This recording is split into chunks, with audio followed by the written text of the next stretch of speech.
Hi, I'm today's host, Scott Schober, here in NYIT in New York City, here for the Ask the CISO interview sponsored by Fortinet, and I'm here with Bret, Arsenault, CVP and CISO at Microsoft. Great to have you here. Thanks, appreciate it. It's good to be in the city. Yeah, look forward to a nice conversation here. And maybe, Bret, you could start us off and just tell us, how did you get started in the tech field? Oh man, I think it starts within the earth cooled. I started in high school programming and then in college programming, and interestingly I got into a program where we ran sort of advanced three-dimensional computer animation. And I learned at that point I got confused and thought I had artistic skills, but really I was just a programmer. And so my job turned out to be to help artists be more effective than it was the other way around. So tech for tech's sake is not very helpful. Okay, what kind of languages did you program in? Oh my goodness, Pascal, Fortran, Yeah. COBOL. COBOL, yeah. Sadly, here. punch Basic. card. Yeah, excellent, great. Well, now, you've been with Microsoft for nearly 30 years. Yeah. Microsoft, a fairly young company when you joined back then. Yeah. And tell us maybe, what was it like a little bit back then, and what your career was then versus maybe now? Yeah, it was a good time to be at the company, obviously, because of all the exciting things happening in the tech industry and with the PC and everything else. And I think we had a really simple mission then, right? Put a desktop in every home and every desktop in every home.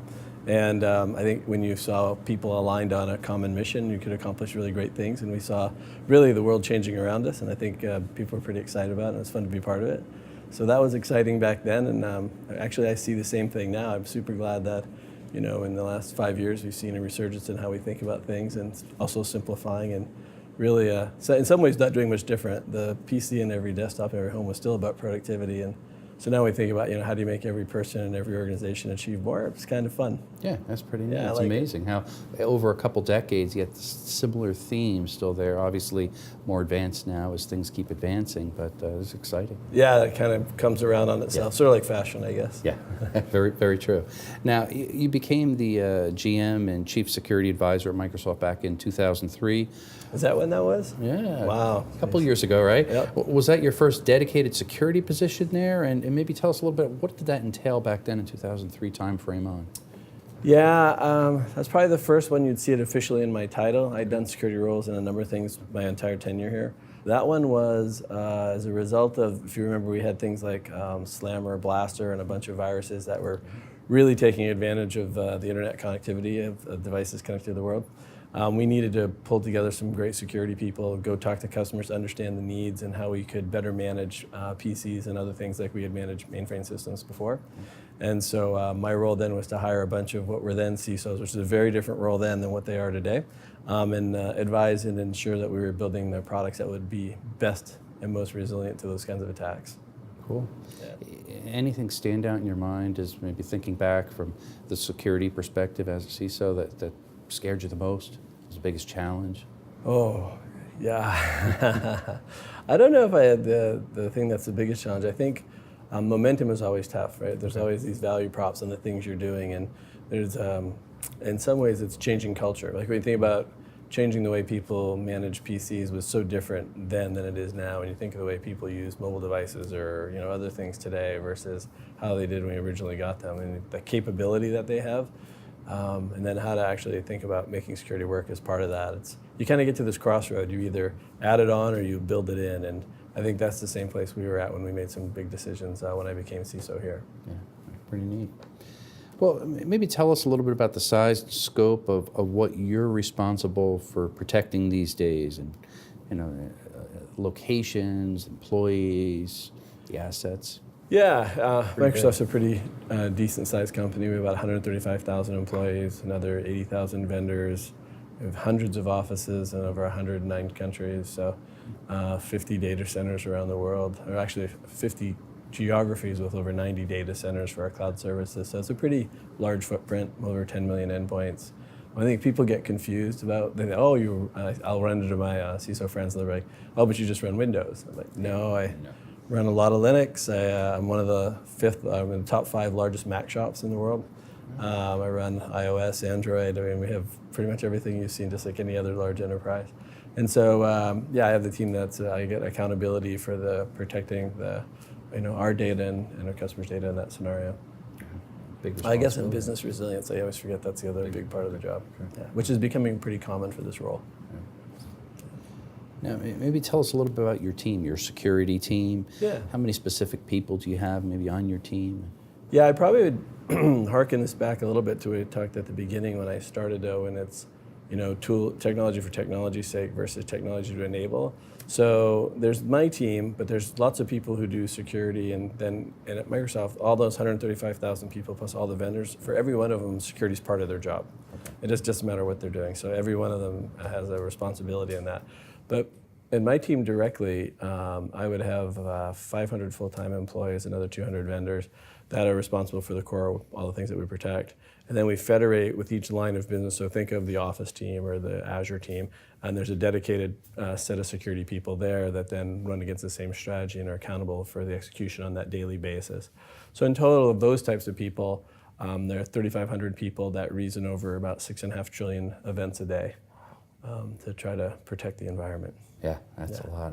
And I'm glad you made the point there.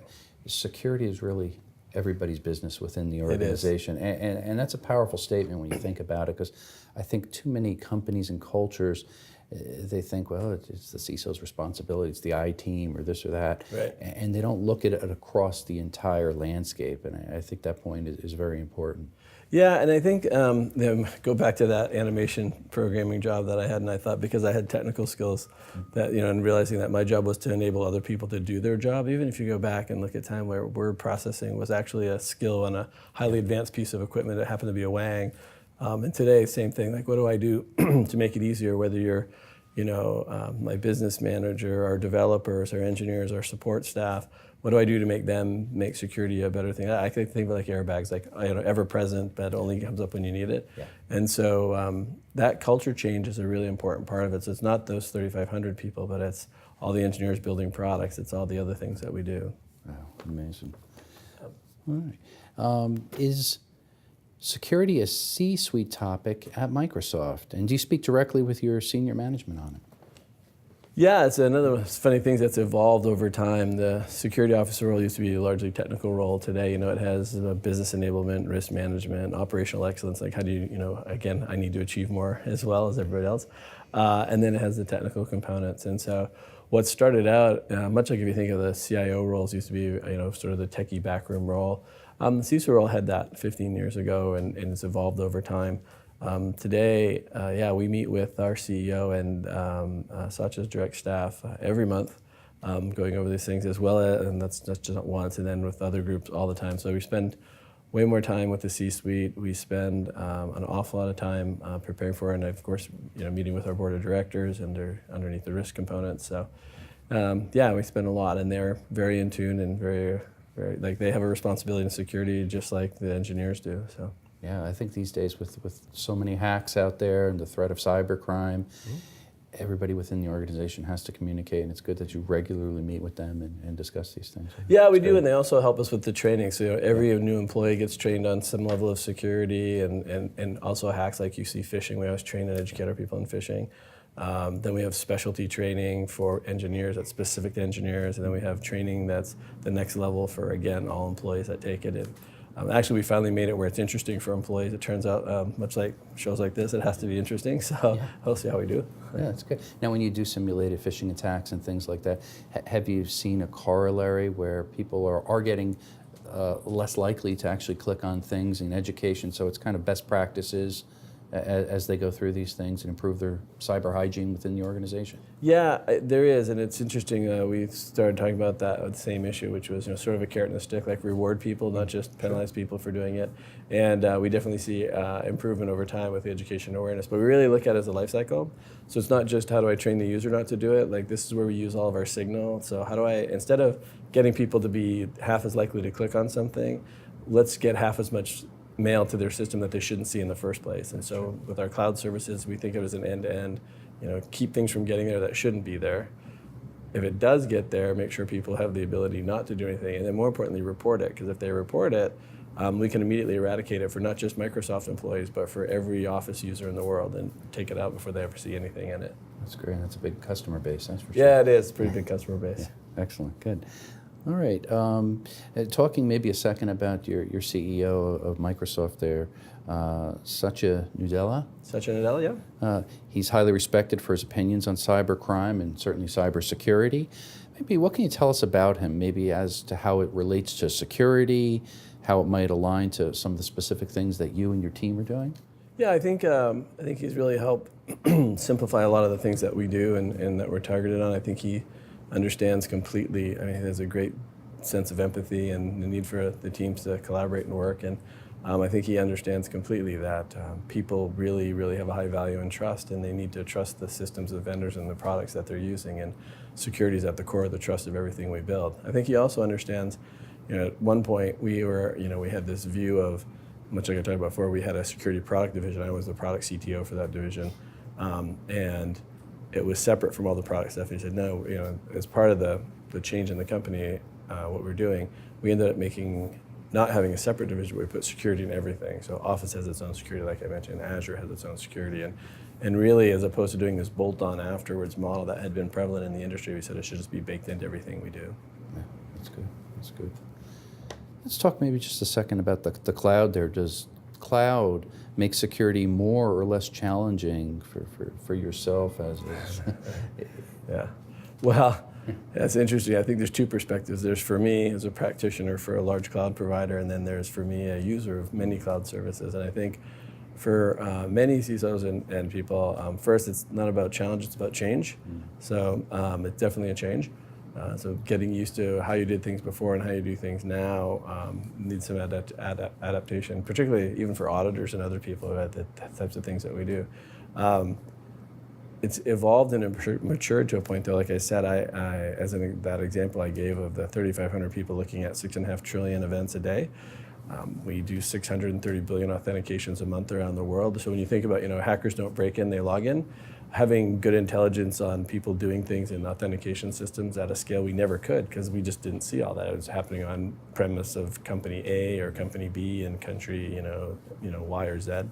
And so we have a set of telemetry and capability we never had before. I also think for the first time, encryption's a good example that bad guys use effectively, probably as effectively as good guys can. And if you think about things like machine learning and this intelligence and the diversity of the data, because diversity of data turns out to be as important as the amount of data. Like the 6.5 trillion events is interesting, but think about this as an example for cloud.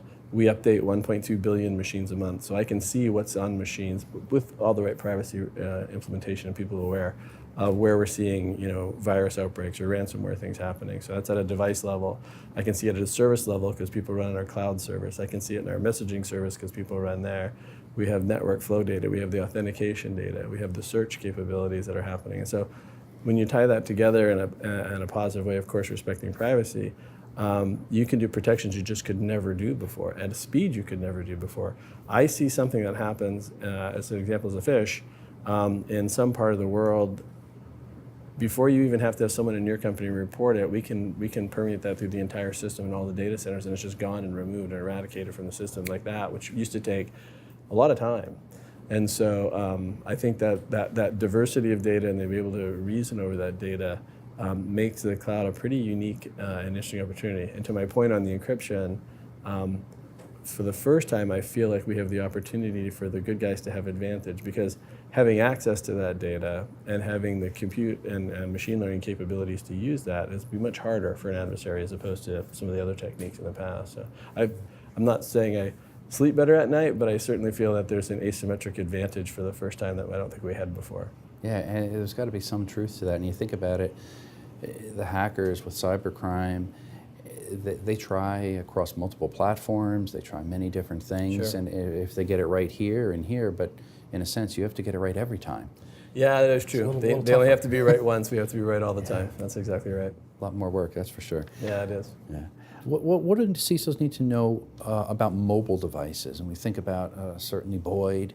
Everybody's got a mobile phone these days. It's glued to our sides. Yeah. Maybe specifically within the organization there, Microsoft employees, as it relates to protecting the organization.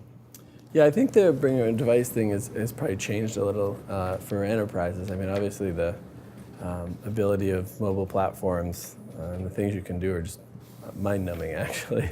And so, again, you want to preserve the ability to get all the productivity advantages you get from the mobility.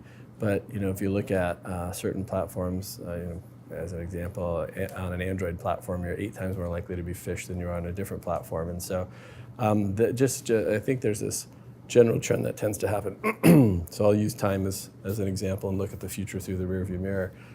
When we had mail fraud. When we created telephones, we had wire fraud. You create the web, you have internet fraud. You have mobile device, you have mobile fraud. And so things will, unfortunately, there's always a yin and the yang of what's happening in this scenario. And so people's ability to use them in a way that's still secure is super important. And so from a perspective just of us internally, we have moved to a model that all the devices that connect into not just to our systems, but to any of our data. So whether it's in our cloud, our on-premise environment, or even our third-party environments, we need to have that assurance that the device is managed. And so we believe in mobile device management for our enterprise, not for everybody, right? Because that may not be true for consumers. But this idea that anything that connects to the system is certifiably healthy, right? Because that's the big issue. You don't want someone who owns the device and is coming in. So one, it has to be a highly assured device, and doesn't matter what type of device. And number two, that it has strong authentication, right? That we use the biometrics. But there's the beauty of it. I mean, I'm pretty sure no one likes remembering all the passwords they have. And today, we're about 91% our users don't enter any password, whether it's on a Mac, whether it's on a PC. And we get to use all the biometric sensors to actually enable something that's better user experience, more security, which is the panacea for a CISO and our users. Do you kind of get the sense, maybe with advances in authentication, that the days of the passwords will soon be gone? So I have a mission in the company. It's my own internal vision, which is to eliminate passwords. Nice. And like I said, we're about 90-something% done with that. From the user perspective, then we'll eliminate them from the systems. But the adversary will move to the next thing. But sure. But again, it tries it, makes it harder, makes it more expensive for them. But yeah, no, I think so. I think it's the one thing. We have these 3 simple views. You mentioned, Satya, about for every employee, create clarity, generate energy, deliver results. CISOs create a lot of energy, not always positive. Not always but, positive. Yeah, when our users now just come in and walk up to a machine and it works, it's faster to get logged in. They don't have to change passwords, which is awesome. I think it's one of the few times we get heralded as doing a good thing. Oh, sure. So, yeah, and it's something that really improves efficiency. Hopefully the companies can monetize from it as we get to that level where we get passwords behind us, sure. Yeah, I think so. It's one thing to do it, even in the size of the organization we have, it takes time. You have lots of legacy. So to get it to where it works everywhere with your consumer web services and all the other things will take time. But every time I tell anybody we're doing it there, when will it happen for my personal account here or my personal account here? And again, we'll do it with open standards so anybody could take advantage of it. That's great. Let's talk a moment maybe about labor. Now there's a labor shortage that's been predicted by Cybersecurity Ventures to reach 3.5 million unfulfilled cybersecurity positions by 2021. That's staggering just to even comprehend. Yeah. So obviously Microsoft is a very attractive company to work for. Many people would love to work for Microsoft there, but it's probably still hard to, well, good, you've been there a while. I do, I like it. Got to be tough to recruit people and retain good cybersecurity workers in the competitive climate that we're at. What's some of your thoughts on that, Bret? Yeah, it's I wish I was, being on a campus now, I wish everybody knew that number. It's an old movie, Plastics of the Future, I think is what the line was, and cyber clearly has an awesome future for people who want to be in that space, but I think a lot of people are afraid of it. Yeah. Honestly, if you talk about, like you said, the recruiting, they're attracting, recruiting, retaining, developing talent. But on the recruiting side, I think a lot of people think it's all this super scary, you got to have advanced degrees. And don't get me wrong, you do for some parts of it. But honestly, give me anyone who's super smart and curious, and we can help them find a place and a role in cybersecurity. So we spend a lot of time. A big transition for us is really making sure the security people on our teams that have a full-time part of security is engineering mindset and then data analytics capability. Because as you heard, we continue to look for a polar bear in a snowstorm, and so being able to do that requires a lot of really good data analytics. But it doesn't have to be. Of course, I'd love to have cyber people, but we're really excited about that. And then there's just a great opportunity to hire diverse talent in this space. So we have a great program for bringing in early in career, lots more early in career people. So you'll see the shape of the org, more early in career people, which sets you up for the future, and then you develop the skill sets you need.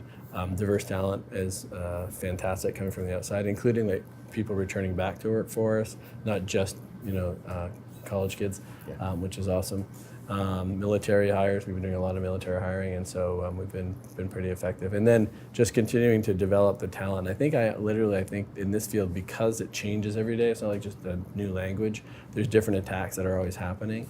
You have to sort of double down on your investment in your people in terms of education, and we've been doing a lot of education on my own team where I've learned that just soft skills, while super important because we're dealing with executives, which is good, but I think I had to harken back to I like my technical tuning, so we continue to do more in that space.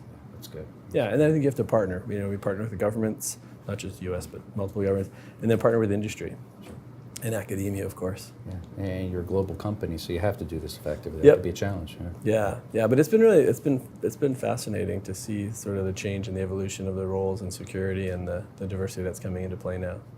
Well, how about how important is creating a cyber-aware culture? And this again goes to your point about training people on security matters, security awareness. We talked a little bit about phishing and those type of things. Yeah, I think it's easy for a lot of security orgs to start thinking, like you said, that that's where security has to run. And when you realize your job is to make everyone else's job security, it really changes. Like, I don't sign off on the risk the business does. Now, if it's over the top, or there's other things, we'll have conversations about it. But getting people to be aware and understand what that means is probably the most important part. As I was mentioning, the training that we do is good. Making the training interesting is good. On-the-job stuff is really good. And I see a lot of people do these phishing things that make you feel stupid for doing it. And I think that the history will show you that retention of knowledge is really bad when you do it that way. So how do you do it in a positive way? How do you reward the people who are super good at spotting these things and identifying them through the systems? But yeah, I think that was probably one of the biggest changes for us, was making sure everyone understood their role in security, whether it was from the CEO to, like I said, the new college hire. It's always interesting. It's a good point you make there about rewarding people for doing it. When people feel stupid, there's no benefit. It goes back to that, yeah. And I think the other part was a lot of people at large companies will think about how to train employees about their responsibility with their large company. Turns out, as much as I love my company, my family's more important to me. So we do a lot of training to teach people like how to keep their children safe online, how, on social media, or especially as summer vacations are coming up and kids have more time. Yeah. So and it turns out that you get a wonderful, I don't know what the right word for it is, but there were some people who say, well, why are we helping people on that side, right? So because actually if you become more aware about those things, you also take that back into the workplace about how to think of those things. And so, yeah, it does go hand in hand, I think. Yeah. Family to the job. And absolutely. Very important, that's for sure. And the kids are our future generation too. So. Yeah, they sure are. They know that. I think this job's taught me every year. I think I learn more about what I don't know, and so I figure by the time I'm done, I'll officially know nothing, which will confirm my teenage daughter's views about what I know now. Ditto. Speaking of daughters, how about the number of women in cybersecurity field? Now, recently it was recalculated by Cybersecurity Ventures. They had a calculation of about 11% 6 years ago to it's about 20% now in 2019. So, from your perspective, Bret, are you seeing the industry make more progress in this area, attracting more women? Yeah, I mean, I know in my own org I'm much higher than the 20% they have there. I know that, as I mentioned earlier, about more than half of the new hires I bring in are female, which is great. Super. Actually, just at half are female, which is from a concerted effort. But it's not just bringing in female talent. Again, it's any diverse talent that you kind of want to build the products that by an organization that looks like the people who are using them. And so, but you have to spend effort on it and time on it, right? It goes all the way back to academia and where you can get the best resources for that. And then honestly, in that case, I think actually attracting talent like that is not as tough as it is keeping, because there's now a great demand for it, which is awesome. But how do you keep people? I think the great quote is, people will go almost anywhere they're invited, but they stay where they belong. And how do you make sure people feel like they belong and are part of that thing that they do? So they got to feel excited and part of it. Yeah, no, I think it's great. I think I see really good progress. Interestingly, I see different levels of progress in different parts of the world. So it's I just came back from the UK, and I think in senior talent, senior management positions, I see actually a really good showing in that part of the world. I think we'll have to let the hiring things that we're doing and everything percolate over time. But I think it's great. I feel good about where we're going. That's great. Yeah. We're talking about younger ones there. What can we do to maybe reach more high school kids, get their parents, their families there, get their teachers thinking about higher education and even careers in cybersecurity? How do we get them excited about that? Yeah, it's always a funny thing. There's always the mass appeal of the whole. My daughter always wants to hear about what's hacking or who's, all those things, and of course we want to use those things for good, not bad. Yes. But I do think making them aware of the opportunities, but also, again, being part of something much bigger than you is interesting. And so I look at, I think a lot of people just think it's this tech thing, right? I think it's one of my most interesting roles where, my team's always on me about having an anthropologist to make sure we're documenting everything we're doing. I had a gentleman working on his PhD in maladaptive behaviors, which is it's actually a very useful thing to have. And so there's lots of varied roles. It's not that simple. It's just one thing. And I think we need to make people much more aware of what you can do, but more importantly, what the impact it is that it has on people. Like, this eliminating passwords seems like just a nuisance, but it's not. It has a huge impact for people to be productive, to get more done, to feel confident in the people that they communicate with in their interactions. So I think I personally have to do a better job on making people see what's available. That's great. Maybe one last thought. Sure. When you think about cybercrime and hacking we talked about, is there any one thing that keeps Bret up at night?